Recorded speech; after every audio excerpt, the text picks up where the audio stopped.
bringing us Krishna. This is Srila Prabhupada's greatest gift, that he came to the Western countries and is delivering us from voidism and impersonalism as we glorify Srila Prabhupada every morning, every day. Nama Om Vishnu Padaya Krishna Presthaya Bhutale Srimate Bhakti Vedanta Swami Iti Namine Namaste Sarasvate Deve Gauravani Pracharine Nirvishesha Sunyavadi Pastyata Deshatarine. So I'd like to read this epilogue just to begin the offerings today. This is from Srila Prabhupada Lilamrita, Volume 6. In describing how the followers of His Divine Grace A.C. Bhaktivedanta Swami Prabhupada continue to relish the nectar of serving Him in separation, we are not speaking of only a small band of several thousand devotees whom He initiated during His lifetime. Srila Prabhupada was not only an Acharya, but he was the Founder Acarya of the Krishna Consciousness movement, which is a dynamic spiritual reality. That reality is nothing less than the Yuga Dharma, or the form of spiritual life recommended for all humanity in the present age of Kali, the most dangerous of ages, in which humanity eventually abandons all religious principles. The ultimate goal of human life was taught by Lord Krishna in the Bhagavad Gita, when He declared, "Abandon all varieties of religion and just surrender unto me. I shall deliver you from all sinful reaction. Do not fear." Krishna taught this 5,000 years ago when He appeared in the world, but people have misinterpreted and misunderstood what Krishna meant. Lord Chaitanya advented, therefore, to revive the original message of surrender to Krishna, primarily by introducing the Sankirtan movement of chanting the holy names of God. Bhaktivinoda Thakur, a great devotee of Lord Chaitanya, appearing in the 19th century, foresaw that Lord Chaitanya's Sankirtan principles could and would be introduced all over the world. He had studied deeply many other religions and philosophies, but he felt that Lord Chaitanya's Sankirtan was universal, the essence of religious life, able to unite all people and bring them to perfection. Bhaktivinoda Thakur's son was Bhaktisiddhanta Saraswati, who became the spiritual master of Srila Prabhupada, and who ordered Srila Prabhupada to implement the vision of the worldwide Krishna consciousness by going to preach in the West. A.C. Bhaktivedanta Swami Prabhupada is, therefore, to be appreciated not only as the guru of a few intimate servants, or even the guru of a single generation of disciples. As the founder Acharya of the Krishna consciousness movement, he introduced the standard of Krishna consciousness as it can be practiced by all sincere followers for thousands of years to come.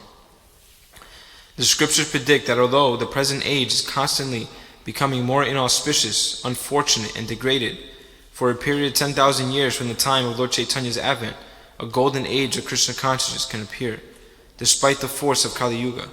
Srila Prabhupada therefore prepared his translations and Bhaktivedanta purports on the essential Vaishnava scriptures, Bhagavad Gita, Srimad Bhagavatam, Chaitanya Charitamrita, and Bhakti Rasamrita Sindhu, with the plan that they would form the foundation of the Krishna consciousness movement for 10,000 years.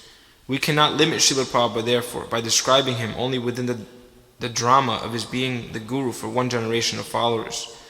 Srila Prabhupada is Jagat Guru, the spiritual master of the entire world. He is a bona fide spiritual master, faithfully conveying the message of the disciplic succession from Lord Krishna, as he received it in the parampara from his spiritual master.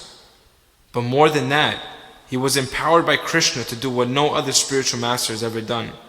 He is the founder Acharya for spreading Lord Chaitanya's Sankirtan worldwide in the midst of the age of Kali. Anyone who wants shelter from the evil effects of the present Kali's age can have it by taking up devotional service under the guidance of Lord Chaitanya's teachings as given by Prabhupada. The dynamic preaching and realizations of Srila Prabhupada reveal the sublime teachings of Lord Chaitanya, which otherwise have been neglected, misused, and kept within the confines of India. Srila Prabhupada was actually able to understand Lord Chaitanya's prediction that Krishna consciousness would spread to every town and village in the world. Srila Prabhupada had faith in these words and personally saw in his lifetime that pure Krishna consciousness could be adopted by people of all races and cultures, even those considered by Vedic standards to be aborigines and outcasts, through the applications of Srila Prabhupada. Therefore, the Krishna consciousness movement is now proven to be viable for anyone, anywhere in the world. Anyone can serve Srila Prabhupada in separation. He asks all his followers to avoid 4 sinful activities: meat eating, intoxication, illicit sex, and gambling, and to chant the Hare Krishna mantra a minimum of 16 rounds daily on beads. He also advised that one regularly read Vedic literature such as Bhagavad Gita as it is and Srimad Bhagavatam. And for keeping spiritual health and strength to follow the spiritual principles, he advised that one associate with like-minded devotees. Whoever follows these basic practices and recognizes Srila Prabhupada as the direct representative of Krishna is his follower. And the Vedic scriptures say that only by serving the representative of Krishna can one become dear to Krishna himself. The ways of serving Krishna are unlimited, as Srila Prabhupada expertly displayed. He invited scientists, artists, philosophers, and businessmen to serve Krishna according to their occupations and capabilities. The artist, instead of painting pictures out of his imagination or making renderings of the material energy, can paint pictures depicting Krishna in the spiritual world.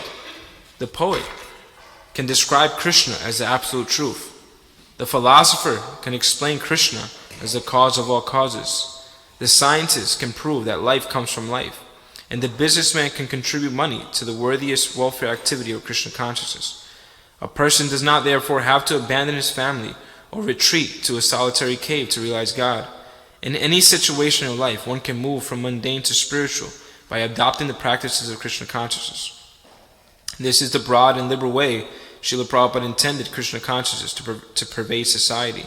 The International Society for Krishna Consciousness, Prabhupada's own society of devotees, is meant to help all persons interested in developing spiritual life under Srila Prabhupada's guidance. ISKCON was Prabhupada's organization for establishing and proliferating temple worship, book printing and distribution, and communities where devotees could live and serve together in close association.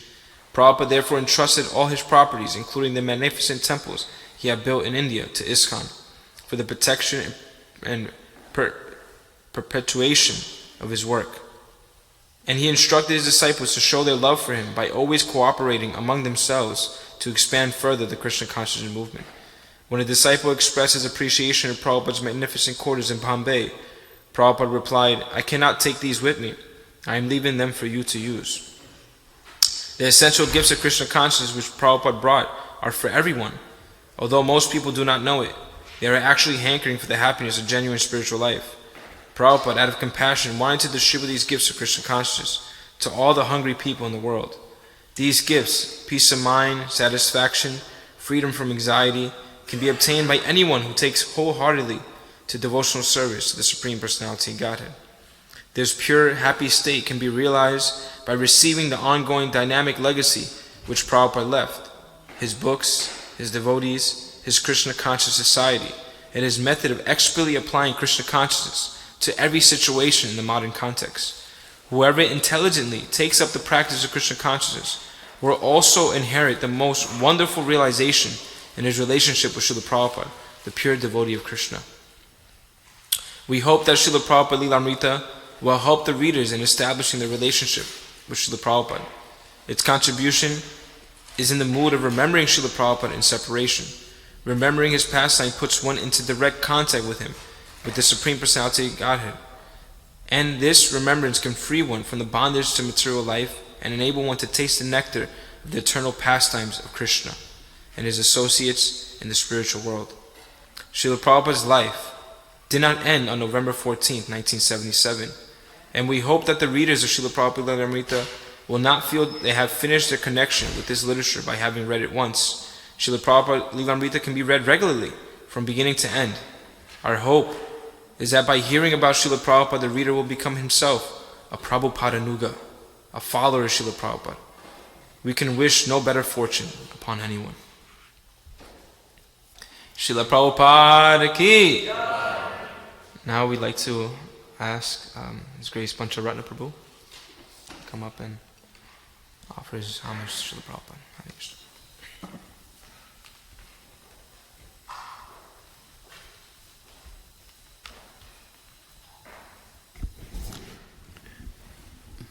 Namo Om Vishnupadaya Krishna Prasthaya Burle Srimati Bhaktivedanta Swami Iti Namani Namaste Saraswati Deve Gauravani Pacharine Nirvisesha Sunivadi Pashtatire Shatarine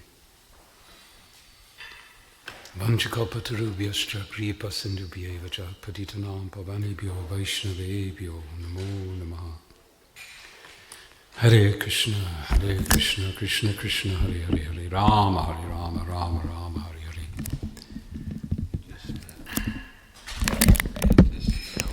Okay, thank you. Hare Krishna.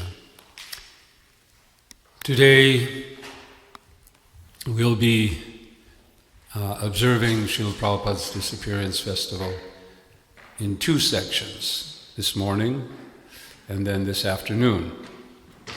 And this morning, we're a more intimate group of Prabhupada Nugas, as was just described. This evening, it'll be a little mixed. There'll be people visiting who are members of our community, but perhaps have not yet embraced Srila Prabhupada as their guru, as we all have. From what we just heard, it's very clear that Srila Prabhupada is available to everyone as guru. Understanding the principle of guru is at least for me, is a lifelong endeavor. In Srila Prabhupada's address to the assembly of devotees in Mumbai in, I'm not sure, the year 1930-something, 34 I think it was. 36, was it 36? Srila Prabhupada, the title has been given to that talk of the universal teacher. And Srila Prabhupada makes some very strong points about the universal character of Guru, Acharya. The Acharya is one, he says, appearing in many forms. So we can appreciate this. And yet at the same time, we know that Srila Prabhupada is unique. His position, yes, he is thoroughly the servant of all of the Acharyas, his own Guru Maharaj, Srila Bhaktisiddhanta Saraswati Thakur, Srila Prabhupada, the Goswamis. We're also called Rupa Nugas because we're all followers of Sri Rupa Goswami. But Srila Prabhupada also has a unique position as a person. I serve with some devotees in a group, a team called the GBC Strategic Planning Team, and we're launching today, we're beginning a series, Srila Prabhupada in My Life. And if you get the chance to tune in to our channel and watch, they'll of course be there on YouTube. You can watch later on. But we're going to be broadcasting some presentations by grand disciples of Srila Prabhupada. How Srila Prabhupada is in their lives. And this is part of what we have seen to be a need amongst us all to imbibe Srila Prabhupada's legacy in three different forms. Srila Prabhupada's legacy, we can understand that he left for us his books. That's his first and foremost legacy that he's worked so hard to bring about. And we also understand that he lives there. Now this is a difficult thing, at least for me. How does a jiva, I mean, I'm a jiva, and I don't know how I could consciously live within something I've written. Of course, I can understand that principle of connecting, but the connection that we form with Srila Prabhupada when we read his books goes beyond simply the memory of Srila Prabhupada or the hint or the idea that he is there, but there is actually a connection. I believe this. And I believe that many of you may have experienced this, that when you read Srila Prabhupada's books, you're not just getting the idea of Srila Prabhupada's presence, because it's his words, etc., but there's actually a spiritual relationship that you feel. The second legacy of Srila Prabhupada that we're all very much attached to and should be attached to, as mentioned before, is his ISKCON, his society, his mission, his organization that he works so hard to build and is now given to us as stewards, because he remains. It remains his property. It's not that we inherited his society and now we own it and we can do whatever we like with it. No, it's his society, it remains his society, it's his organization, it's his mission. Of course, it's also the mission of all the acharyas. It's the mission of Sri Chaitanya Mahaprabhu. But now we have been entrusted with this to carry it out, to carry it forward. But there's also a third legacy that we have to also be very conscious of establishing strongly. And that is his personal, his teaching by himself, by the way that he acted and what he did. That's in addition to what he wrote and what he spoke, how he acted, how he did, what he did in his life is there for all of his followers to embrace and to live with and to continue to bring to others. This is sometimes difficult, because Srila Prabhupada, unlike any other acharya that we know of, was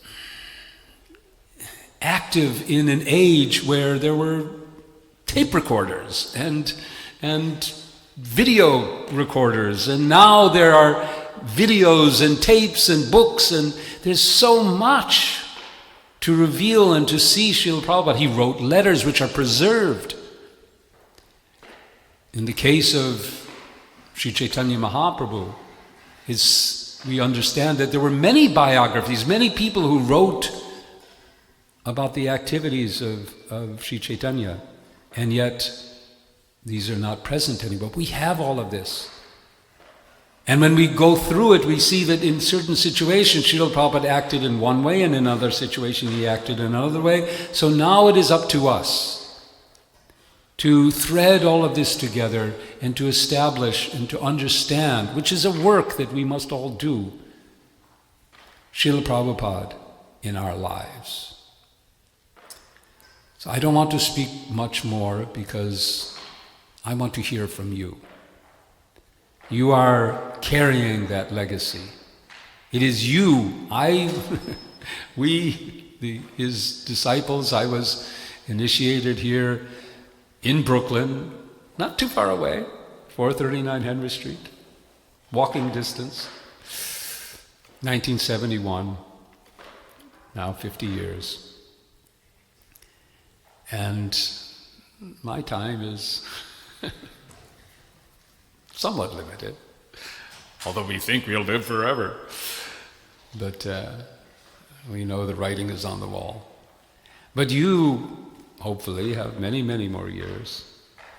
And it's now in your hands. So I would like to now request. Of course, I think my wife also has something to offer. She would like to read. So I don't know what your system is. Who's you're doing? Okay. But I'm going to end here, and you'll continue. And I hope to hear much about how Srila Prabhupada, who is Srila Prabhupada in your life? You, the carriers of his legacy.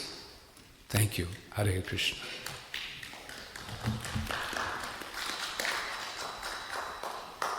Thank you, Pancaratna Prabhu. So now we'd like to invite Her Grace Atitaguna Mataji to please come up and read her offering.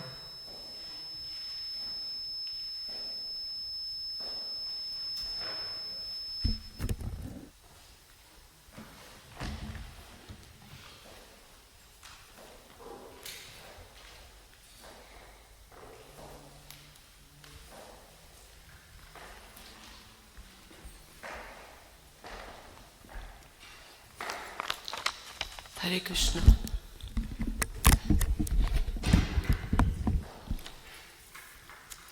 Hare Krishna.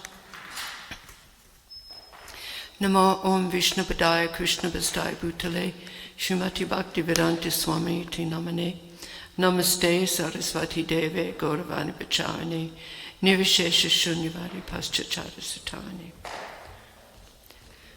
Dear Srila Prabhupada, please accept my humble obeisances at your lotus feet. As Bhaktivinoda Thakur says, he reasons ill that tells that Vaishnavas die.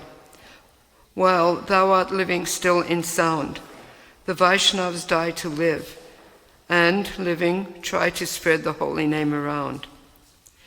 This poem gives us great joy.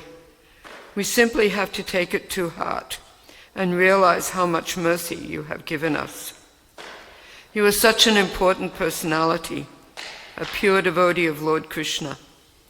You explain to us that Krishna is a storehouse of transcendental love, and Lord Chaitanya came with his associates to plunder this storehouse,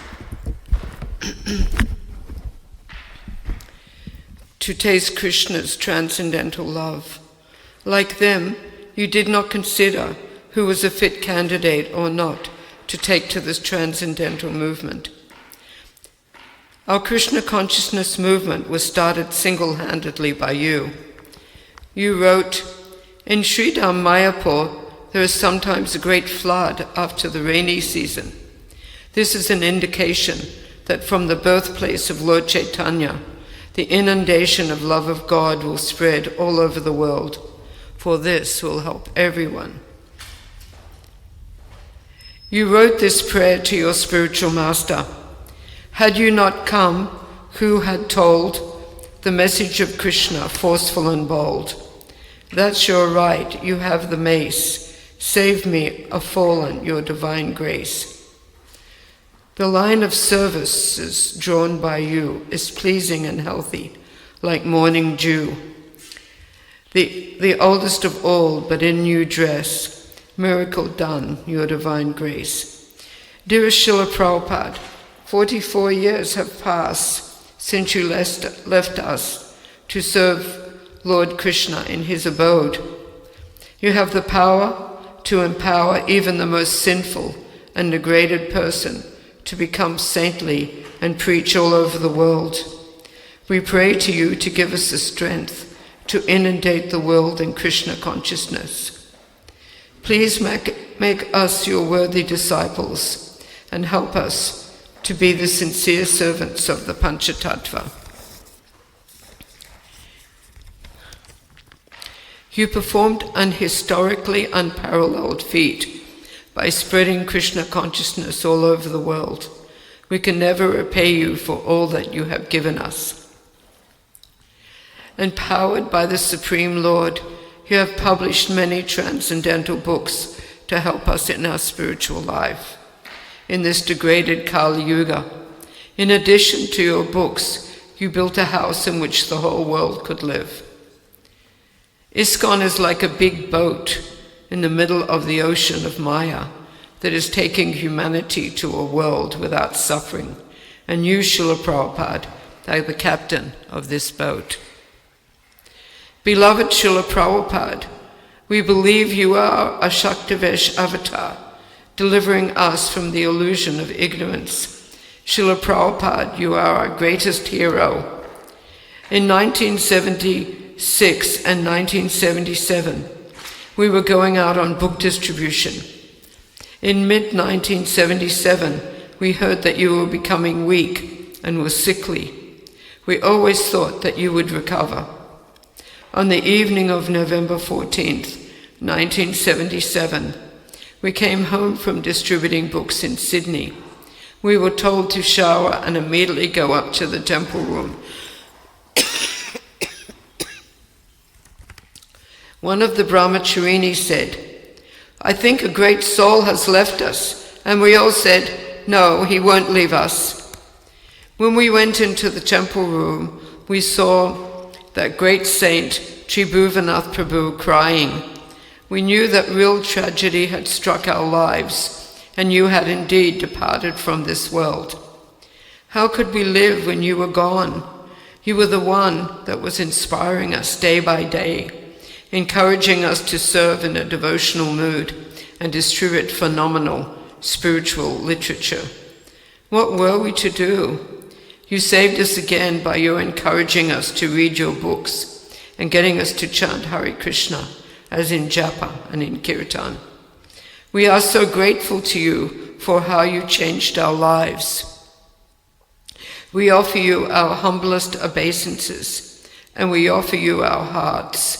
You are the greatest savior of the world. Srila Prabhupada, Ki Jai. Your lowly and worthless servant, Atitaguna Dasi. Hare Krishna. Thank you so much, Atitaguna Mataji. So now we'd like to call His Grace Ramraya Prabhu to offer his homage.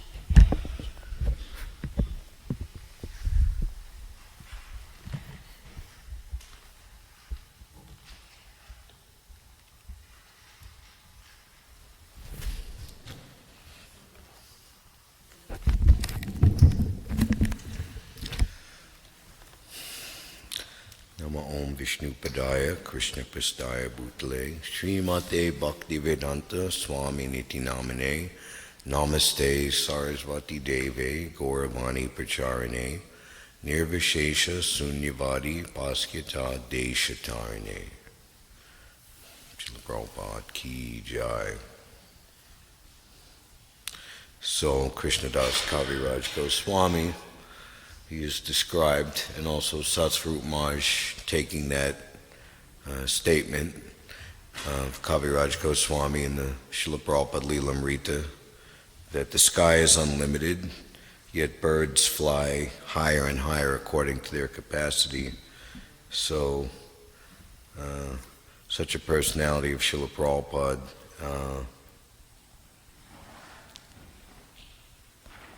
just like the glories of Krishna, ever new and fresh to hear and chant, and always more and more to be discovered in the subject matter. So the glories of Srila Prabhupada are unfolding and revelatory at every moment, and that's not just because of the glorious nature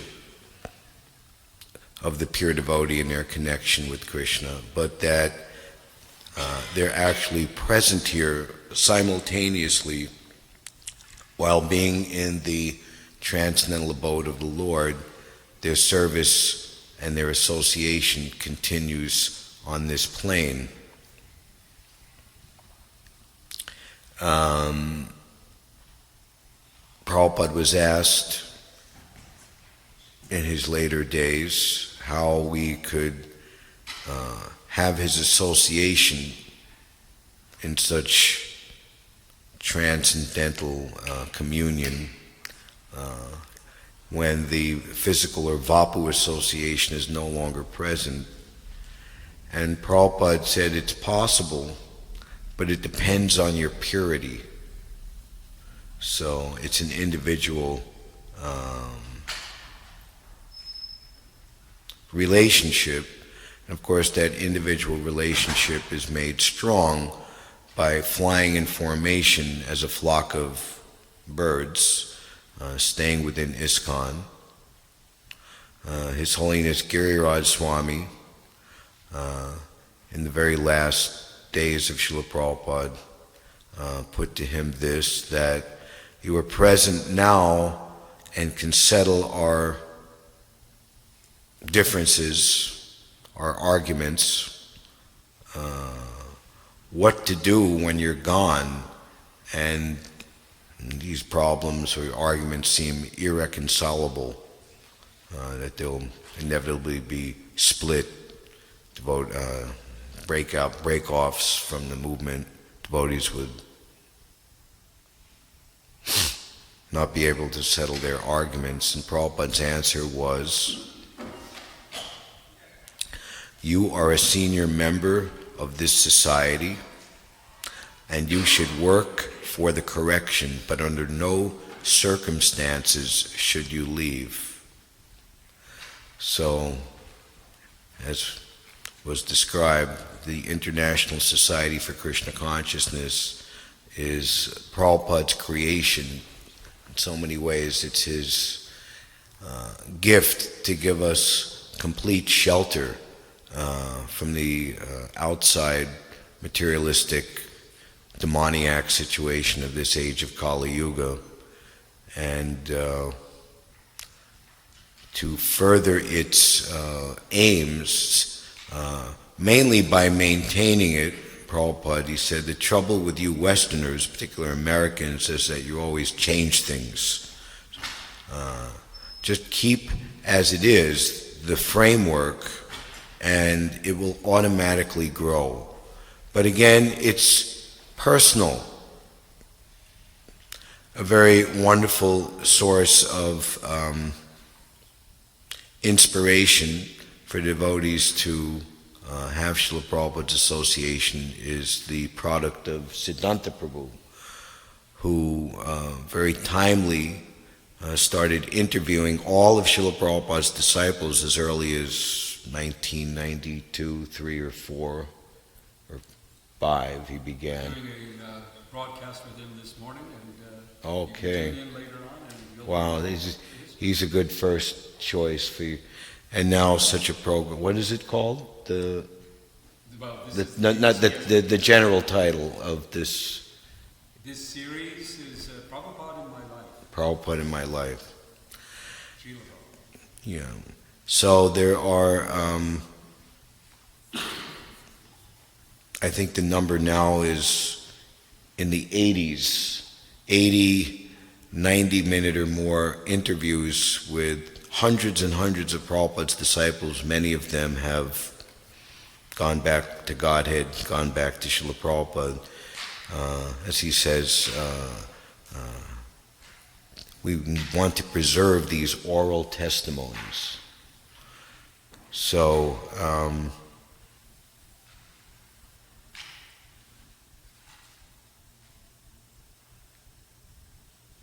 somehow, I forget who was saying this, I just heard this recently listening to the series, that there's some statistic that in Kali Yuga, 10% of the world's population will become Krishna conscious, and it was Narayan asked this. This is in one of the earlier ones.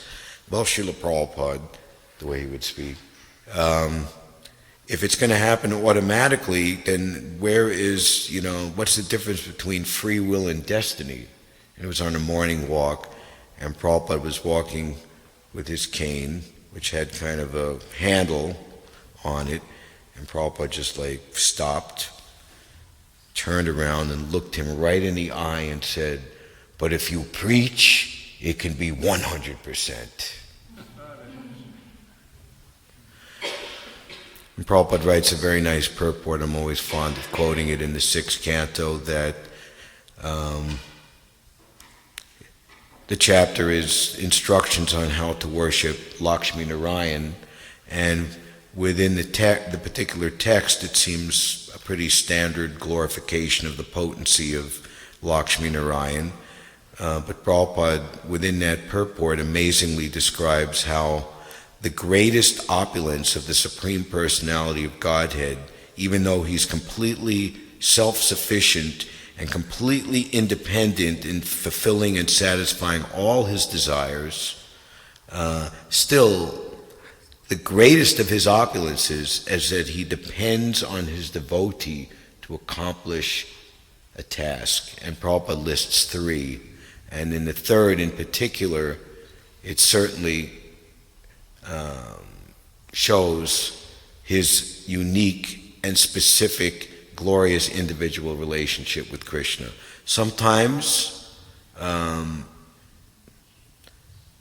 his temple is old and in disrepair, and he asks his devotees to fix it. I think that's a good vanguard or for what we're doing here. So those who are fixing the old temple and putting it into repair, they can take stock in that. Sometimes his deity is lost in the jungle and he asks his devotee to rescue him. That also kind of applies here too. And sometimes he asks his devotee to preach his name and fame all over the world. One who has perceived this opulence of the Lord, that he, although independent in Atmaram, depends on his devotee to do some work and actually understand the actual meaning of the master and servant relationship. So, as the epilogue to Prabhupada Lilamrita, Prabhupada's having disciples did not end on November 14th, 1977. The standard etiquette of and practicality of disciple, grand disciple, great grand disciple, that will go on. Yet Prabhupada is the founder Acharya, the preeminent Shiksha Guru for everyone in ISKCON for at least the next 10,000 years, is very, very, very special and extraordinary. And I guess myself and devotees like Krsnakrpa were like the first litmus test experiment, coming myself in 1978, 1 year after Prabhupada's departure. Never met Srila Prabhupada personally, yet here we are, or here I am 43 years later, and my resolve and determination to serve Srila Prabhupada only increases day by day and hasn't wavered in the slightest. That's Prabhupada's personal presence in my life.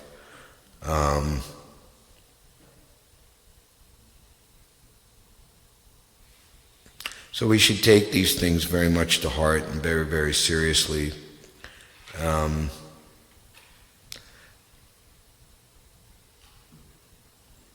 So we celebrate, or we observe, kind of a, maybe not such a good word to say, we celebrate the Disappearance Day. I know that there's some devotees, Satsvarup Maharaj in particular, he doesn't even want to be reminded that it's Prabhupada's Disappearance Day. He won't take part in any observance. I know Chandrasekhar Maharaj, he wanted to, I think it was last year, put together a, who would be willing to speak, and I told him, don't even think of asking Satsvarup Maharaj, because it's such a heavy day. But Prabhupada is present always in his service, in his remembrance, in his glorification, and we can see when Prabhupada would speak on, interestingly enough, there's a good number of Prabhupada speaking on the Appearance and Disappearance Day of Srila Bhaktisiddhanta Saraswati Thakur, and a majority of those talks is just Prabhupada is preaching the standard philosophy. So it's interesting that today we're observing this for the Sunday feast, so this is a preaching opportunity. And of course, and in conclusion, this is Prabhupada's New York, where he started the Krishna consciousness movement. There's great potency here, because this is the place where the dream came true. And these are Srila Prabhupada's Sri Radha Govinda deities, and this temple, now with a little help from urban renewal and real estate going up, the original opulence that Krishna personally gifted to Srila Prabhupada, culminating in the form of the 340 West 55th Street Temple. Prabhupada was very fond of his skyscraper temple in Manhattan. The beacon of Krishna consciousness to the whole world has now taken the shape here. So there's great plans to serve and please Srila Prabhupada by building this New York ISKCON Yatra more and more. Srila Prabhupada ki jai. Hare Krishna.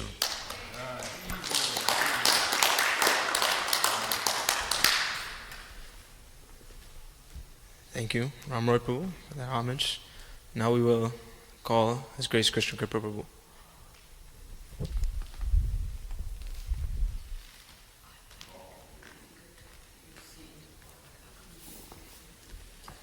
Magyana Timarandasya Yanandana Shlakaya Chakshunmalitamena Tasmai Sri Gurave Nama Namo Vishnu Padaya Krishna Pastai Budale Shimate Bhakti Vedanta Swamini Tinami Namaste Saraswati Devi Gauravani Bhattarini Nirvasesh Srinivadi Pastyatya Adeshtanini.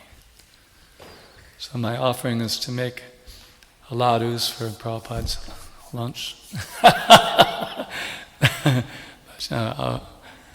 Given the opportunity to say a few words, I like to make sweets on the festival days because they taught me how to make sweets when I lived in San Diego. And Krishna gave me so many sweets in the beginning, I thought I should reciprocate.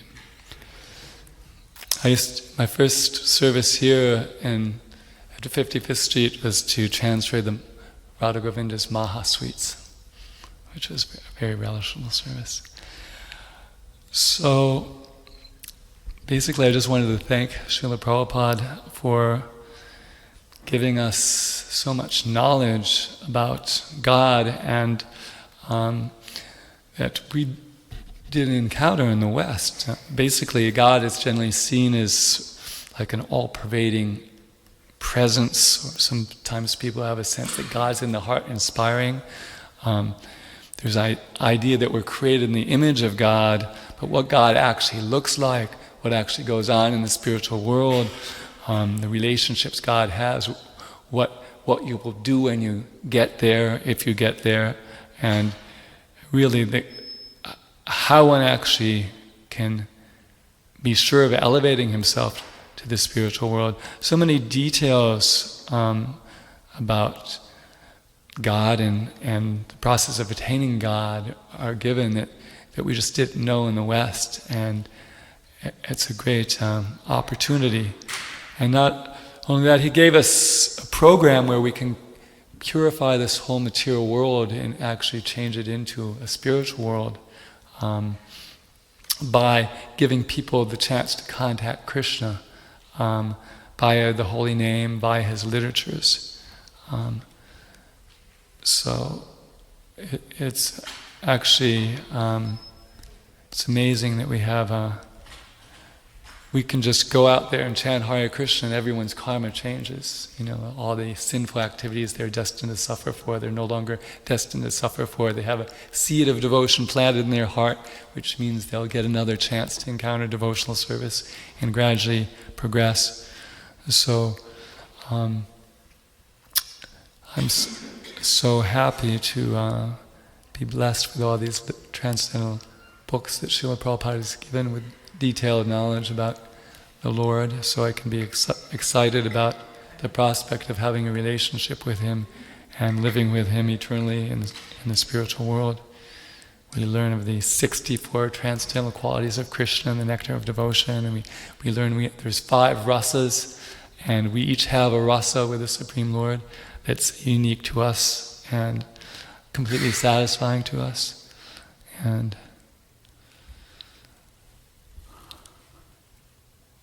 there's some little section I like to read on his disappearance from the concluding words of the Antya Lila. Sometimes I read the whole thing, but for the benefit of people, other people want to speak, I'll just read a couple of sentences. He's talking about how his guru isn't personally present. But he says, I think that His Divine Grace Bhaktisiddhanta Saraswati Thakur is always seeing my activities and guiding me within the heart by His words. And then he quotes that Tene Brahma Hridaya Avadikavaye, how the Lord enlightened Brahma. And then he says, spiritual inspiration comes from within the heart, where the Supreme Personality of Godhead, in His Paramatma feature, is always sitting with all His devotees and associates. So we always hear how the Lord is in the heart, but we're here Prabhupada is reminding us that all His devotees and their associates are there too, and therefore Prabhupada is there in our heart and can guide us if we sincerely desire to be guided. So thank you for allowing me to say a few words in my lethargic, sleep-deprived condition. Hare Krishna. Thank you, Krsnakrpa Prabhu. Now we will invite Her Grace Sobhamayi Mataji to come say a few words. Hare Krishna.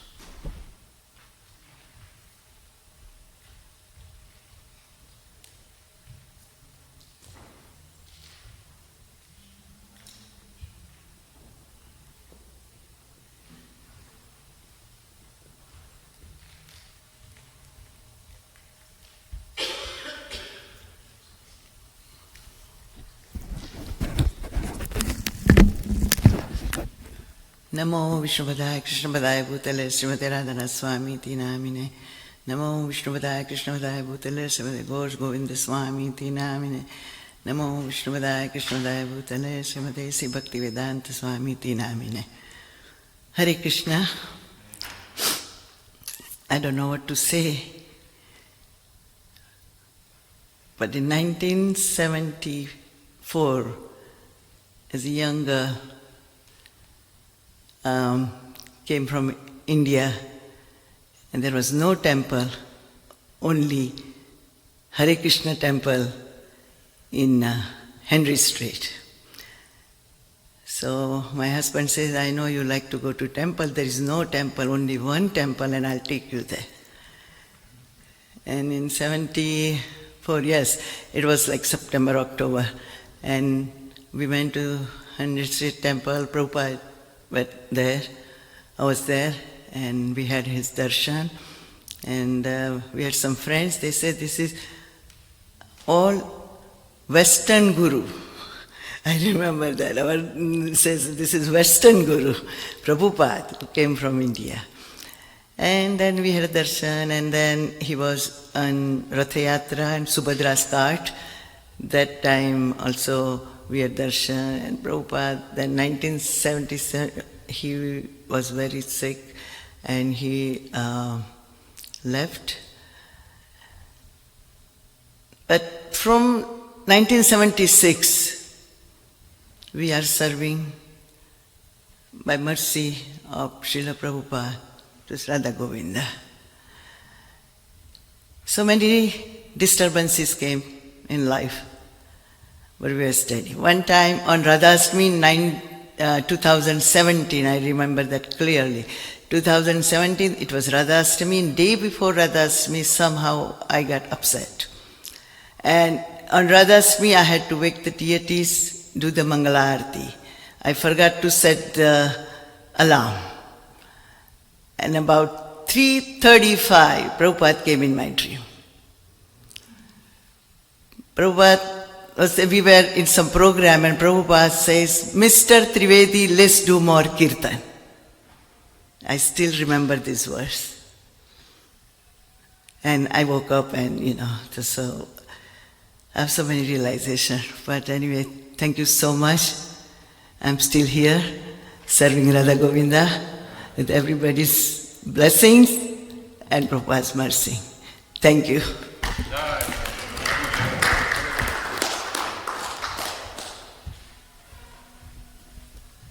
Hare Krishna. Thank you, Sobhamayi Mataji.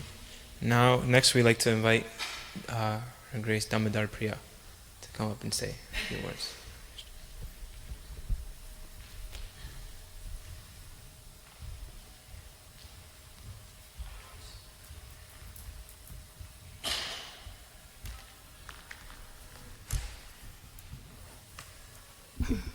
Hare Krishna. Namo Vishnu Paraya Krishna Prishta Bhutale Shrimate Bhakti-Vaibhava Swami Niti Namine. Namo Vishnu Paraya Krishna Prishta Bhutale Shrimate Bhakti-Vedanta Swami Niti Namine. Namaste Saraswati Deve Gauravani Pracharine Nirvishesha Shunyavadi Paschatya Deshatarine. Hare Krishna.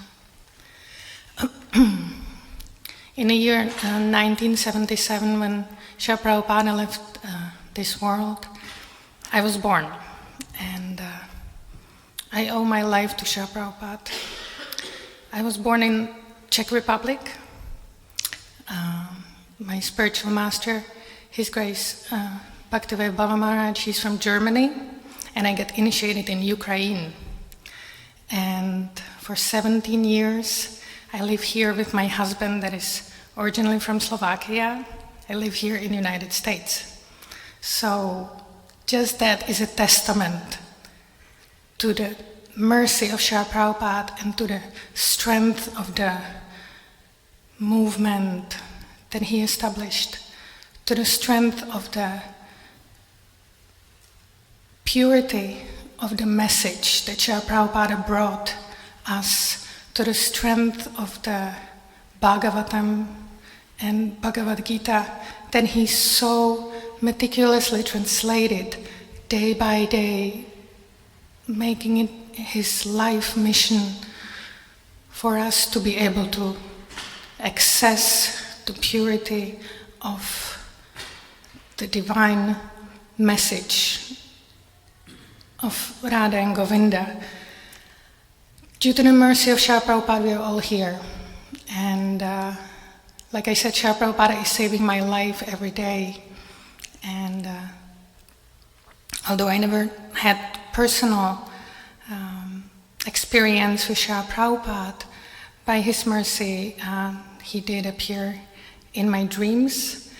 And he even took me in a dream to India. It was very special. And he is, by his mercy, I have association of devotees. And I can actually do service for Srila Prabhupada and for Lord Chaitanya, because Srila Prabhupada is still present. He is present in his books. He's present in his words, in his preaching. And as long as we follow what Srila Prabhupada said, we will feel his presence. There's no doubt about it. And we're so fortunate to be here in New York. I remember Pancaratna Prabhu was saying this year was Srila Prabhupada Appearance Day, a memory from Srila Prabhupada when they asked him, so Srila Prabhupada, what is your most important project? And devotees thought, it's Mayapur, right? And Pancaratna Prabhu said, what Srila Prabhupada said, it's New York. And so we are all so very fortunate that we can be here and help in the mission of Srila Prabhupada to be engaged in the army of the Sema Bhakti Bhakta of Srila Prabhupada to spread this movement. Just bring a little bit of the offering, offer your heart. Just like, we may think how insignificant we are. Just like when they were building a bridge for Lord Ram to reach Lanka, even the little ants, they were bringing whatever they could carry to help Lord Ram. And no small task was overlooked. So please, everyone, take it seriously and try to serve Srila Prabhupada and his mission, and then there is no doubt about it that at the end of our life, Srila Prabhupada will appear and take us home back to Godhead. Hare Krishna. All glories to His Divine Grace, Srila Prabhupada ki jai.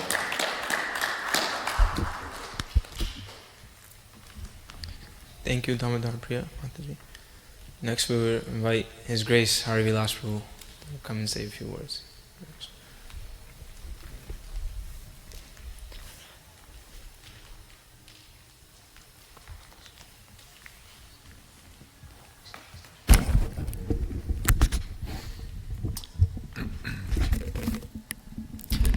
Let's explain that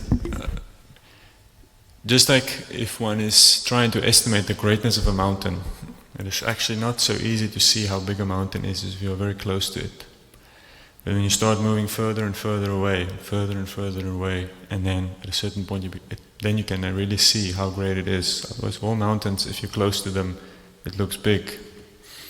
So similarly, to estimate the greatness of great personalities is not so easy. Because in the beginning, if one is close to them, specifically close in time, who knows who is great? We see even someone like Jesus Christ, he was here, and even within 100 years after his birth, he was just an obscure Jewish person who had some few followers somewhere. And there was no indication of what would happen. And now even 2,000 years later, more than 3 billion planets, 3 billion people, at least externally, but who can doubt that Jesus Christ had made a big impact? Similarly with Srila Prabhupada, we don't really know how great he is. Many people meet him, but you don't know. We don't know who is really great. And it is only actually as time will be going on that we will slowly start to realize what exactly Prabhupada was able to accomplish, because his accomplishments will extend thousands of years into the future. So this is an interesting thing about being great, some greatness. And in the modern world, I have a friend who called me. He's a very theatrical person, and he called me. We were speaking the other day, and he told me, he said, he has some appreciation for Vedic culture, and he's read the Mahabharata. And he told me, he said, Hari, in the modern world, life has no glory. He says, he's making his life in the modern, there is no glory. And that is a fact. In the modern world, we see that most people are trying to be comfortable, as the highest goal in life is comfort. But comfort, there is no glory in comfort. So if we look then at Srila Prabhupada, that is what he came to inspire us, to live a life that is glorious. And the real greatness of an individual, the real greatness is not necessarily seen by their accomplishments in terms of buildings or power or money or all these other things, which is also there. But the real greatness of a great personality is seen in his ability to inspire people to sacrifice their lives, because that is something that is very difficult to do. Not by money, not by force, but voluntarily. And whenever I have the opportunity, sometimes here in Brooklyn Temple, so we are here, and again, in the thick of it, we sometimes can seem a little challenging, temple life and everything that needs to be done to keep the wheels turning. But then also, what do we know? What will happen here? What greatness will perhaps come from this? We will only even know, maybe even in our life we won't know what will come from what we are contributing to. And whenever I have the opportunity sometimes to sit with individuals, some of the great devotees who are here, who have given 30, 40, 50 years, many years of their lives, they have somehow sacrificed for Srila Prabhupada. It's at that moment that one can really see how great Prabhupada is, see it reflected in the magnitude of these individual sacrifice. And on Srila Prabhupada's disappearance day today, my only prayer is that I can also somehow stay within the association of these individuals, because I myself also fear to live an inglorious life. And by being in the association of these great personalities who have become great by sacrificing their lives for Srila Prabhupada's sake, then hopefully we also can make our own contribution and to at least also participate in the greatness that is Srila Prabhupada in his life. Srila Prabhupada ki. Thank you, Harivilasa. Now we'd like to invite His Grace Natabara Gauranga Prabhu come say a few words. Hare Krishna.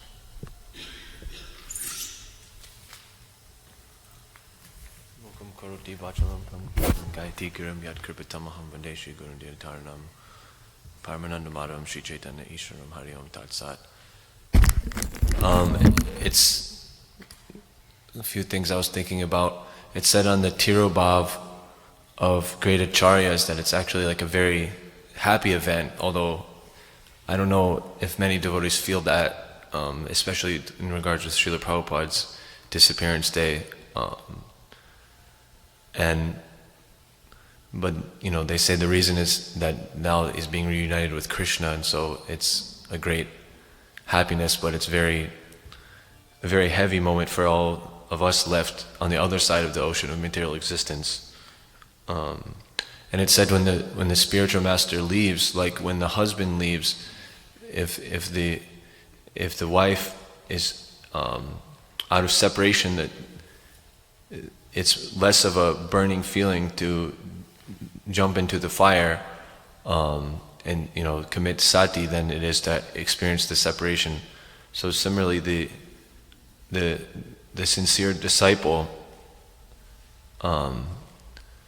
they should either immediately go back with the spiritual master, or if they stay, they should continue the actual purpose of the spiritual master. And something I was just hearing in the descriptions of autumn reminded me of Srila Prabhupada. It was saying, during the rainy season, in the evening, there are many glowworms visible about the tops of trees, hither and thither, and they glitter just like lights. But the luminaries of the sky, the stars and moon, are not visible. Similarly, in the age of Kali, persons who are atheists or miscreants become very prominently visible, whereas persons who are actually following the Vedic principles for spiritual emancipation are practically obscured. And so Prabhupada, Namaste Saraswati Devi Gauravani Pracharine Nirvishesha Shunyavadi Pastyatya Deshatarine. He's like that great luminary in the sky, dispelling the false light of all these little glowworms. And he tells us, he gives us practical advice in this paragraph. As clouds sometimes clear even in the rainy season, and sometimes the moon, stars, and sun become visible, so even in this Kali Yuga, there are sometimes advantages. For example, sometime Lord Chaitanya's Vedic movement of distributing the chanting of the Hare Krishna mantra is heard. With emphasis on the Vedic movement, this is the eternal Vedic culture being manifested, and Prabhupada is getting us a hint that it's started by spreading the chanting of the Maha Mantra. And as Prabhupada said, that this is to Pancaratna Prabhu, that here in New York City is the most important place of all his projects, even more so than Bombay, which he struggled so hard, in Mayapur and Vrindavan, the holy dhams, that this was the place where he really wanted to work. And there's been so much misfortune throughout the history here in New York, but I think now things are looking like the future is very bright. So on this day we just pray to Srila Prabhupada that we're all inspired with that dynamic spiritual preaching force that he completely had to be able to capture the hearts of so many people, because we're definitely going to need a lot to break through the heavy modes in this city and on this planet and in general. And like that we can properly honor the disappearance of the spiritual master. Hare Krishna.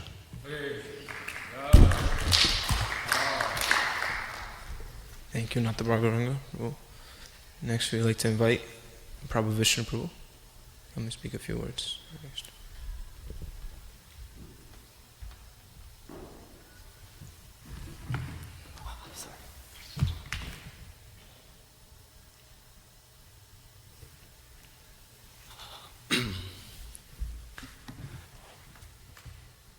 So, Hare Krishna. I'm not very good at this, so please bear with me while I go through this. Namo Vishnupadaya Krishna Prishtaya Bhutale Srimate Bhakti Vedanta Swaminiti Namine Namaste Saraswati Deve Gauravani Pracharine Nirvishesha Shunyavadi Paschatya Deshatarine. Where do I even begin? As I sit here on this chair as the most insignificant servant of your divine grace, all I can think of is how much you have sacrificed in your life for me to be able to sit on this chair. You cried out your heart every day in the Radha Damodar temple in Vrindavan and praying to the Lord. And the culmination of all those prayers was the spotless purport of your books, the Srimad Bhagavatam, the Bhagavad Gita, and the Chaitanya Charitamrita. You say that the books are the basis of this movement, so it is only imperative that we take it on ourselves to read your books more religiously. We chant our 16 rounds because we have taken a vow to do so, but we do not read because we haven't taken that vow. You said numerous times in your purpose that with the blessings of the spiritual master, a layman can climb a mountain. Thus, I humbly request you to empower all of us all over the world to be able to read your purports, your books, and thoroughly understand them so we can preach Krishna consciousness to the fallen conditioned souls of this world. Because without Krishna consciousness, there is no happiness in this world.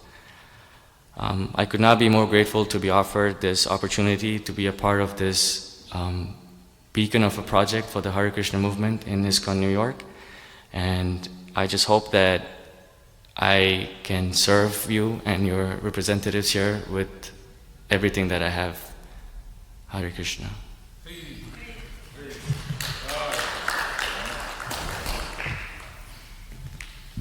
Thank you, Prabhuvisnu Prabhu.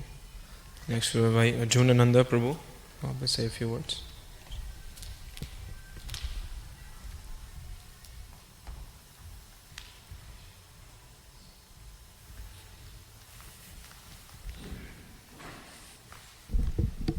नमो विष्णुपादाय कृष्णपृष्ठाय भूतले श्रीमद् भक्तिवेदांत स्वामिनिति नाम्ने नमस्ते सारस्वती देवे गौरवाणी प्रचारिणे निर्विशेष शून्यवादी पाश्चात्य स्थायिने.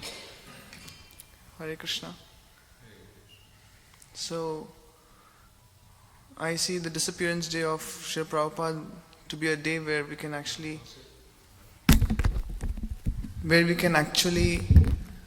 meditate on Srila Prabhupada. It's a very nice opportunity for all of us to come together like this and meditate on different qualities of Srila Prabhupada. I don't feel qualified to speak about or in this such a meeting where Prabhupada disciples and people who have actually had such intimate dealings or meetings with Srila Prabhupada or realizations about Srila Prabhupada.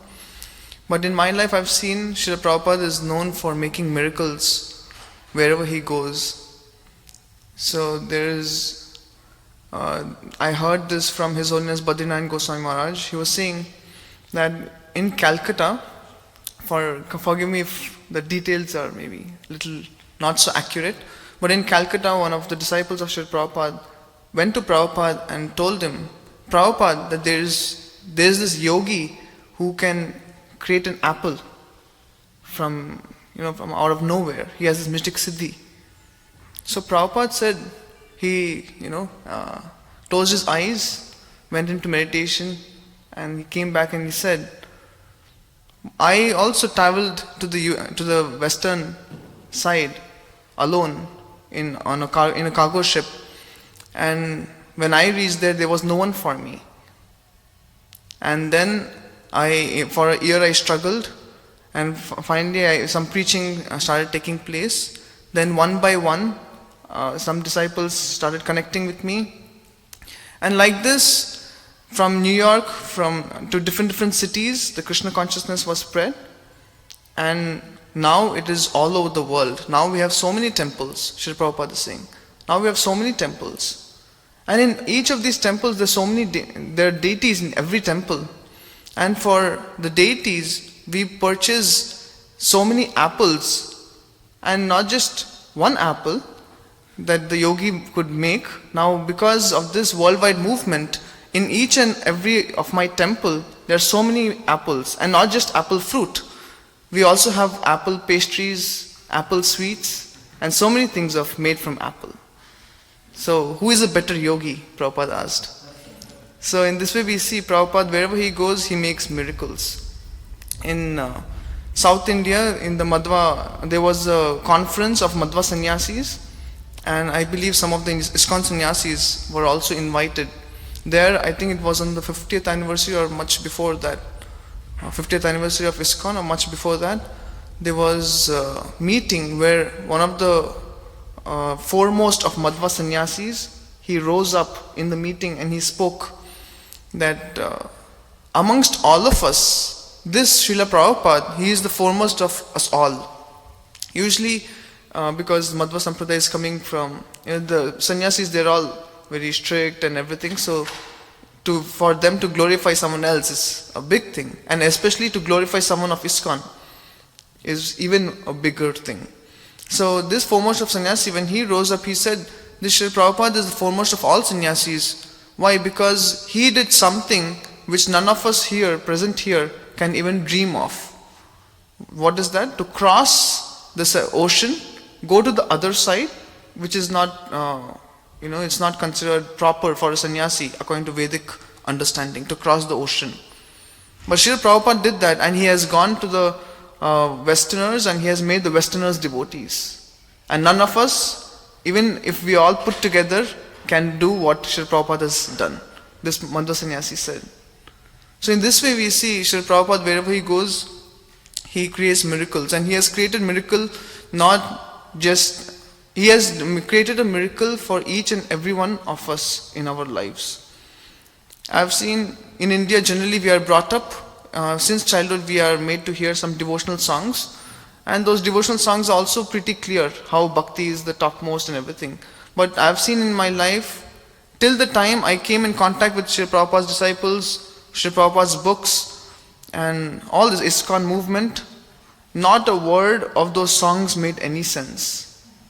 Right? After coming to ISKCON, then we have seen whatever other people, other saints were saying, it all makes so much sense. And that everything made sense because we have come in touch with Srila Prabhupada. And why was Srila Prabhupada so successful in making miracles wherever he went? Because he always kept Krishna and the holy name in the forefront. We see anyone who creates a mission, anyone who creates an organization, they usually name the organization after themselves. Srila Prabhupada named the movement as ISKCON, which is International Society for Krishna Consciousness. There is no A.C. Bhaktivedanta Swami or Bhaktivedanta's movement, right? So there is a small excerpt from Ocean of Mercy by His Holiness Bhakti Charu Swami. Most of you have heard this thing, heard this incident, but it's very nice to go over it. This is when Srila Prabhupada was in his, toward the end of his pastimes. So one day, Akinchan Krishnadas Babaji along with Bon Maharaj, they came and they sat around Srila Prabhupada. So I'll just read from this, from the excerpt from this book. One evening, Bon Maharaj came along with Krishnadas Babaji. Then in his cheerful manner, Babaji Maharaj said to Bon Maharaj, "You are a great preacher. He is also a great preacher." So he's pointing at now Prabhupada. He is Prabhupada. "You are a great scholar. He is also a great scholar. You have very good command over the English language. He also has a very wonderful command over the English language. You went to the West. He also went to the West. Then how come he has been so successful, but you were not?" Srila Bon Maharaj smiled without saying anything. Srila Prabhupada looked embarrassed and remained silent. Babaji Maharaj broke that uneasy silence because of his unflinching faith in the holy name. During his sannyas initiation in Mathura, I was there. Keshav Maharaj was chanting various Vedic mantras. I started to sing the Maha Mantra. Some devotees felt that my loud chanting may have been disturbing the ceremony and asked me to stop. I was about to stop, but Swami Maharaj, with a gesture of his hands, urged me to continue, and I did. I also heard that when he went to America, he used to sit alone under a tree in a park and just sing the Hare Krishna Maha Mantra, playing kartals. See how much faith and conviction one needs to do that. And now we can see the extent of his success. People say that I have a taste for chanting the holy name. However, I just chant myself, but he made the whole world chant. That is the difference between him and us. So now Bhakti Charu Maharaj is writing, my heart melting with gratitude, I told him, Srila Prabhupada, I wish I had been there with you when you were alone in New York. He was silent for a minute. Then he said, I was never alone. Krishna was always with me. Srila Prabhupada ki. Thank you, Arjunananda Prabhu. Next we'll call Nrkesari Prabhu to speak a few words. Hare Krishna.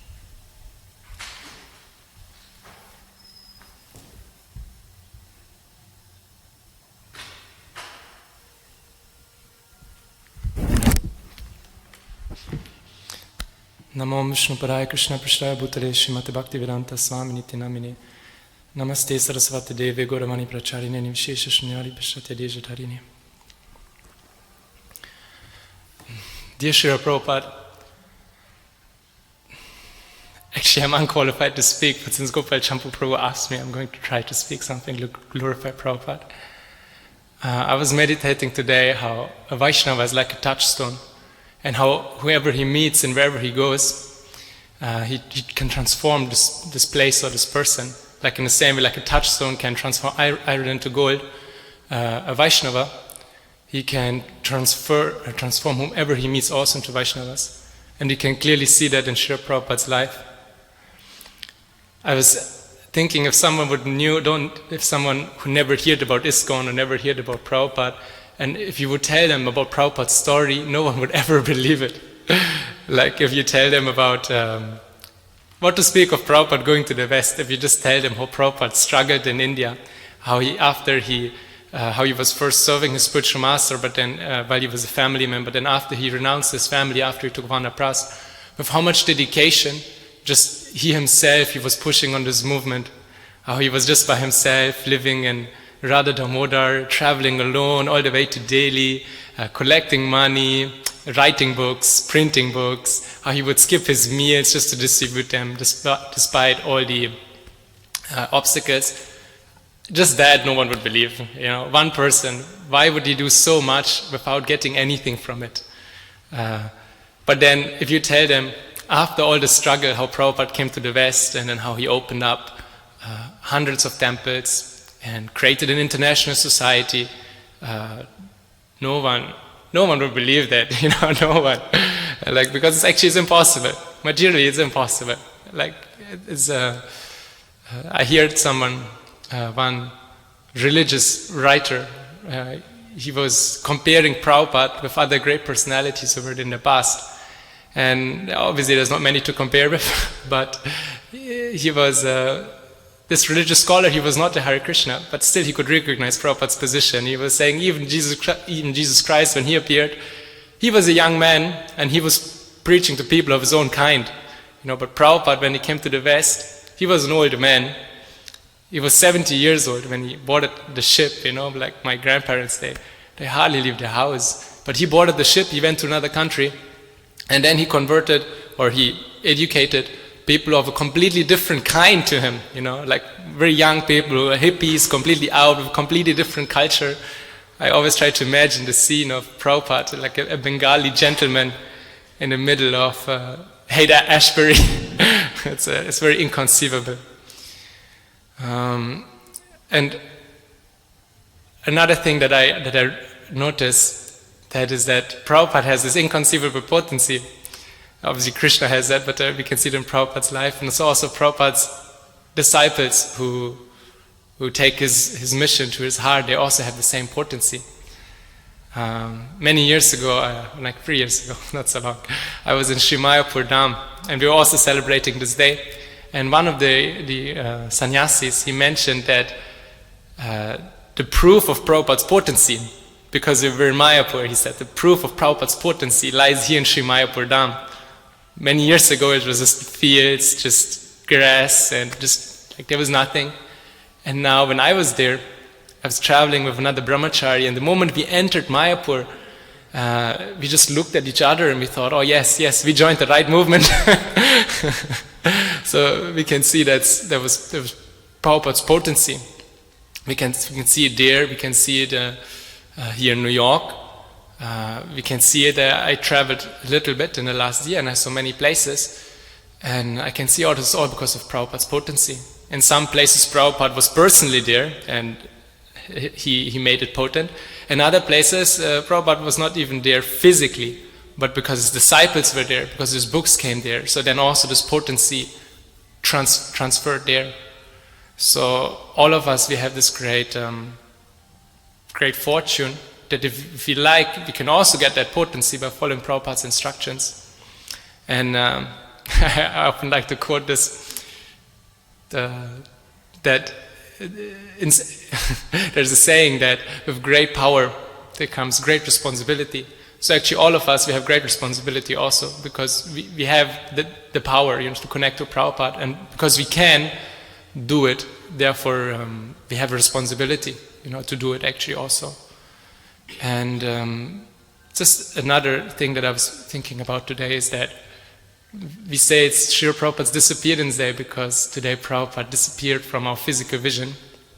But for me, and I'm sure for many devotees also, it does not feel like Prabhupada's disappearance, because I don't know how it was when Prabhupada appeared personally, but I know that we can always feel Prabhupada's presence. Like when we read Prabhupada's books, I remember the first time I read my Bhagavad Gita, I was a very convinced impersonalist, and I was really set in my ways, and devotees that tried to preach to me, and it never clicked.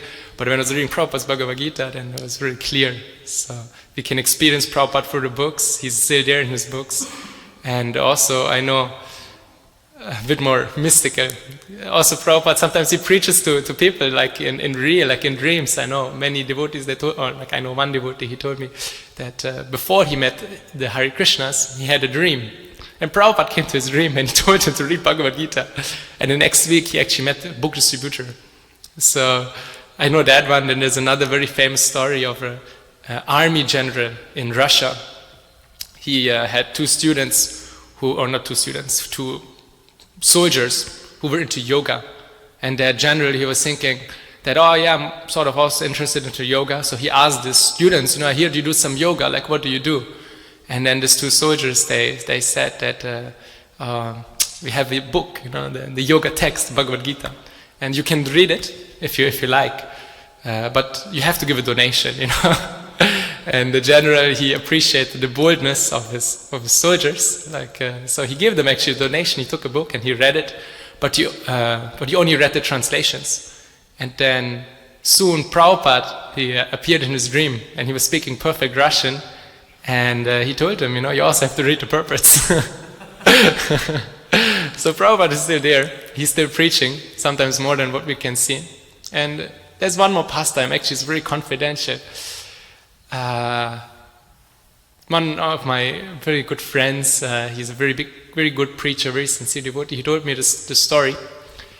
And I like to share it. He told me not to share it with anyone, but he's not here today. So so he was doing Sankirtan in South America. And I was in Mexico too, and I could see the movement must have been much bigger than what it is now. Let's put it that way. So he was traveling through South America, and there are many big places which are slowly getting abandoned because not so many devotees are preaching. Maybe there are different difficulties they were facing that they're struggling to cope with. So my friend, he had a Sankirtan party, and they were going from city to city distributing books. Sometimes they would just stay out and they would just stay wherever they can sleep. Sometimes it was difficult to find a place. They were living very austere, and they were just really focused on distributing Srila Prabhupada's books. And once they came to one temple, and they must have been traveling already for many weeks, and they came to this temple which was very empty. There was only one pujari, or maybe two devotees at best. And he told me the story how they were doing during Guru Puja. And as they were doing Guru Puja, and they started the kirtan and they started singing, suddenly they could see Prabhupada's murti, and it looked very different. Actually, Prabhupada's murti was crying, and they could all see it, but they couldn't believe it. They were thinking maybe some of the water from when we shared the Mahavatar, maybe that dropped on the deity, but no, it was not like that. He told me clearly that Prabhupada Murti was crying. And he told me he didn't reveal it to anyone yet. He only told it to me, and he told it to His Grace Burijan Prabhu. Because it's very confidential. But I thought I'd like to share it, because just hearing this, we can actually, strengthen our faith, and we can understand that Prabhupada is really sitting on Vyasa-san. He's really there in his books, and he's really happy to see us doing Sankirtan and spreading this movement. That is his heart. So yeah, I like to keep it there, and I like to pray that I can, gain some intelligence and strength for to be part of this amazing movement. Hare Krishna. Thank you, Nrkesari Prabhu. Next we will call Devarsi Narada Prabhu. I'll say a few words.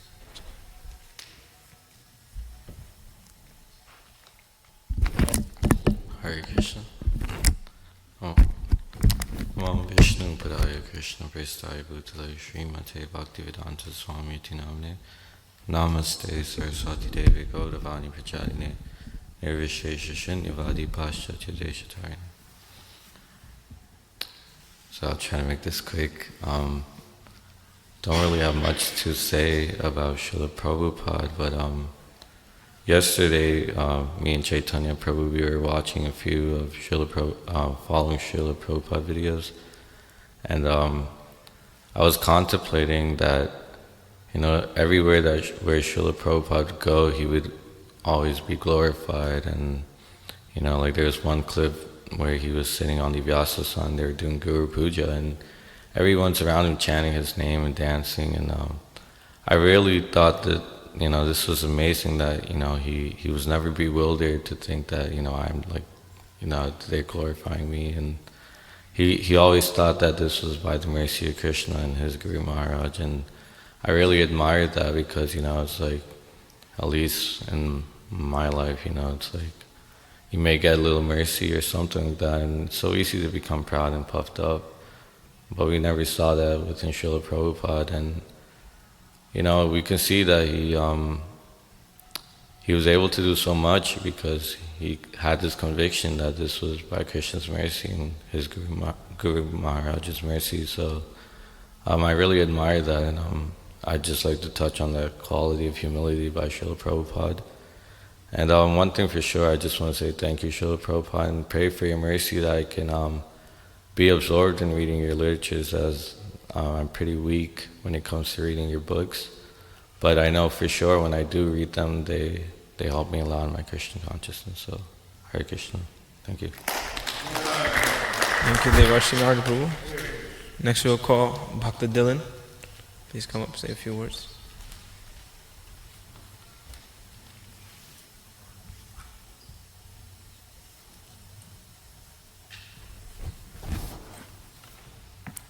Namo Vishnu Padaya Krishna Prestaya Bhutale Srimate Bhaktivedanta Swami Namine Namaste Saraswati Devi Gauravani Prachadine Nirvishesha Shunyavadi Paschatya Deshatarine.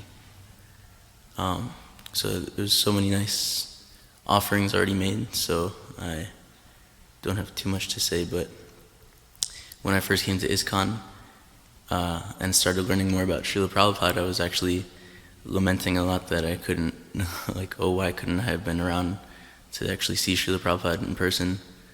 And then you learn more that you can actually connect with Srila Prabhupada through his books, and this is one thing that he would always say.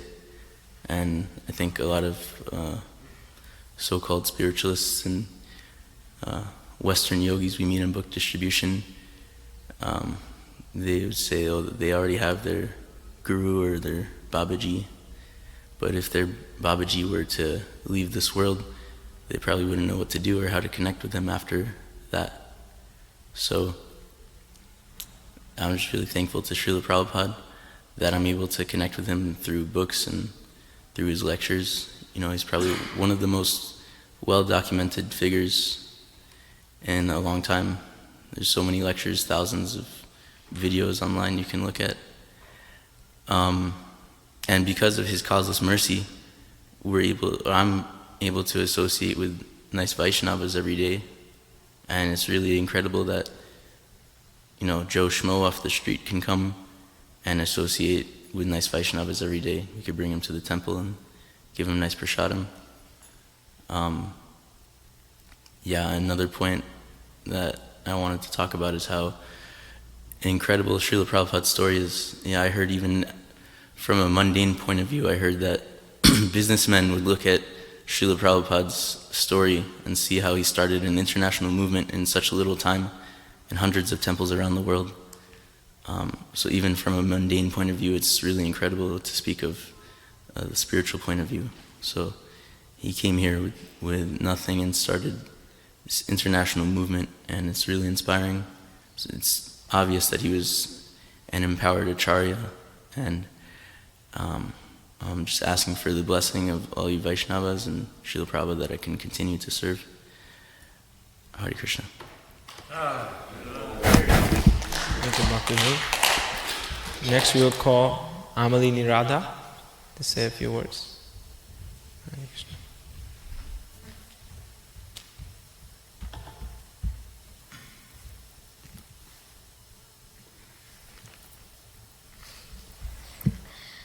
What I love about Prabhupada is that all around the world he has created family for me. And everywhere I go, there's devotees.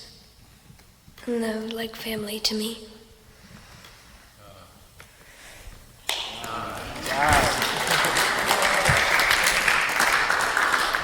Okay. Would anybody else that hasn't spoken like to say something? Harivenu, Prabhu, please come on.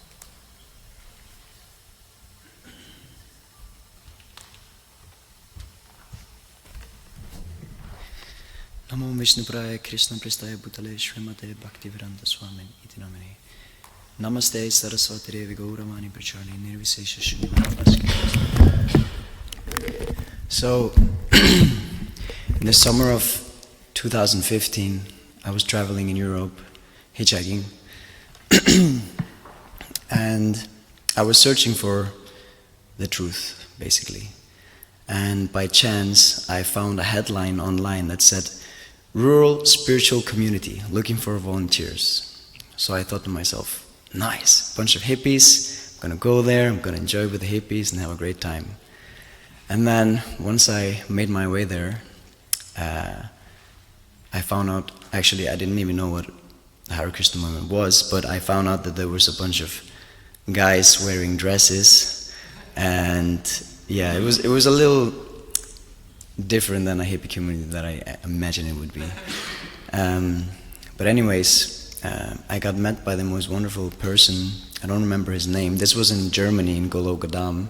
I don't know if any of you have been there before, but it's a wonderful Hare Krishna community. And he invited me, I came on a Sunday, so he invited me into the temple room, and he told me that if you're hungry, you can come and you can join to eat some food. And I said, yeah, sure. How wonderful.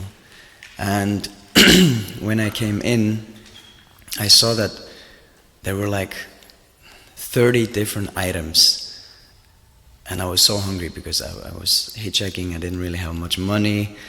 And so I got served a huge plate of prasadam, like, you know, these big silver trays. And I had a mountain on top of it, basically. And after eating 2 of those, I went into they showed me into my room, my new room that I was going to stay and do volunteer work. And I remember just sitting down alone, and I felt so much happiness and ecstasy that I started crying, and I started laughing like a madman. And yeah, it really left a samskara for me. And after that, the day after, I went to the morning program, and I remember seeing Radha Krishna for the first time, and Govinda's opening the song. And I remember also at that point my heart completely melted, you know, it was such an amazing experience. And after that we had a class, Srimad Bhagavatam class, and this devotee, Mataji, she was singing Jaya Radha Madhava, and I remember again my heart completely melted from it. And yeah, so my realization is that there are so many different temples. I've been to a lot of different temples in Europe, and everywhere there are dedicated devotees of Krishna and followers of Srila Prabhupada. So I just wanted to thank Srila Prabhupada for spreading the Krishna consciousness movement around the world, and that his potency is actually still there in every temple. And yeah, I just want to thank him, thank you, Srila Prabhupada, for turning another hippie into a happy. Hare Krishna.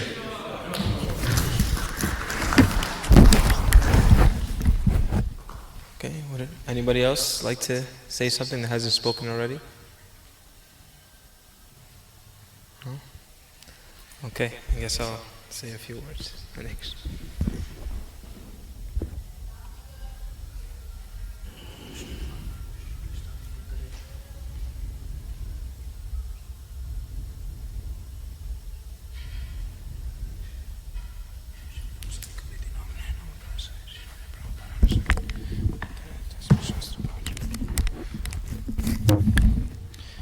Om Vishnu Padaya Krishna Prishthaya Bhutale Srimate Vaisheshika Dasa Adhikari Namne Nama Prahasaya Shilaya Prabhupada Nusarine Anitidere Tasmai Shastra Bhajan Nama Om Vishnu Padaya Krishna Prishthaya Bhutale Srimate Bhakti Vedanta Swami Namine Namaste Saraswate Deve Gauravani Pracharine Nivishesha Shunyavadi Pashatane Sitarine. This is a very beautiful verse at the beginning of Srila Raghunath Das Goswami Mukta Charita, which he glorifies his spiritual master. And it's Nama Shreshtam Manapisachi Putram Matrasa Rupam Tashagajam Murupuri Maturim Gostavatim Radha Kundam Girivaram Maho Radhika Vadamsam Prapto Yashya Patita Kiparyashi Gurum Tam Natosmi. It says, I bow down to the beautiful lotus feet of my spiritual master, by whose causeless mercy I received the supreme holy name, the divine mantra, the service of the son of Sachimata, the association of Sarup Damodar, Rupa Goswami and his older brother Sanatana Goswami, the supreme abode of Mathura, the blissful abode of Vrindavan, the divine Radha Kunda and Govardhan Hill, and the desire within my heart for the loving service of Sri Radhika and Madhava and Vrindavan. So Srila Prabhupada, you are the greatest of all mystic yogis. As we heard some of the offerings today, they were saying how you transformed those people who were unwilling or had no knowledge of Krishna into devotees of Krishna. And you did the same in my life. Up until I was 20 years old, I hadn't even heard the word Krishna, ever. Or if I did, it might have been unconsciously or unknowingly. But as soon as I got in touch with your Bhagavad Gita, my life completely changed. And we see from your life, as was documented by your disciple, His Grace, His Holiness, Satrup Das Goswami, and then Lilamrita, we saw you were fully dedicated to preaching the absolute truth, fully dedicated to everyone you came in contact with, to teach them about Krishna, to convince them about Krishna, to turn them into devotees of Krishna. And you attributed this many times to this verse, commentary and verse in the Bhagavad Gita, Vyavasayatmika buddhiya ekeha kurunandana bahushaka yanantasya buddhayo vyavasayana. How one's intelligence must be one-pointed and fixed. And you were fixed, Srila Prabhupada, on the order of your spiritual master. And you made the order of your spiritual master your life and soul. And no matter what happened, no matter what obstacles you had to face and overcome, you boldly faced them to give us this Krishna conscious movement to everyone that you came in contact with. So on this day of your disappearance, you're very much present here with us as we've heard all these offerings.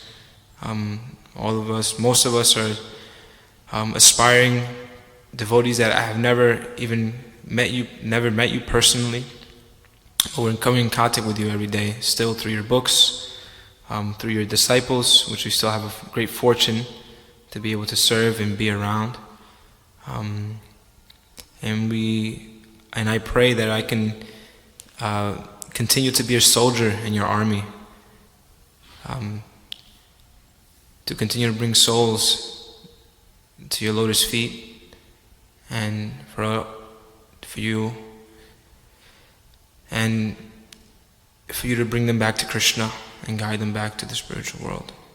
So thank you for all you've given me, and I just pray that we can continue to expand the Sankirtan movement to as many people as possible all over the world. Thank you. Divine Grace A.C. Bhaktivedanta Swami Srila Prabhupada ki